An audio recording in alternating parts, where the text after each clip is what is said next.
صحیح البخاری شریف کا مکمل نام الجامع المسند الصحیح المختصر من امور رسول اللہ صلی اللہ علیہ وسلم و سننہ و ایامہ، یہ صحیح البخاری شریف کا مکمل نام ہے۔ تو سب سے پہلا جو لفظ آتا ہے الجامع آتا ہے، اور اس کو جامع البخاری بھی کہتے ہیں۔ الجامع اس حدیث کی کتاب کو کہتے ہیں جس میں ہر موضوع پر احادیث موجود ہوں، یعنی بنیادی جو موضوعات ہیں ان تمام کے بارے میں اس میں مواد اور احادیث موجود ہوں، پھر وہ حدیث کی کتاب جامع کہلاتی ہے۔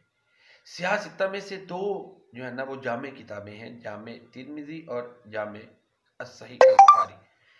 مثلا تمام موضوعات سے مراد ایمان، عقائد، عبادات، احکام، آداب، تفسیر، شمائل، سیر، مغازی، مناقب، فتن، زہد و سلوک، تاریخ، بدء الخلق، تعبیر الرؤیا وغیرہ، ان تمام موضوعات پر اس میں احادیث موجود ہوتی ہیں۔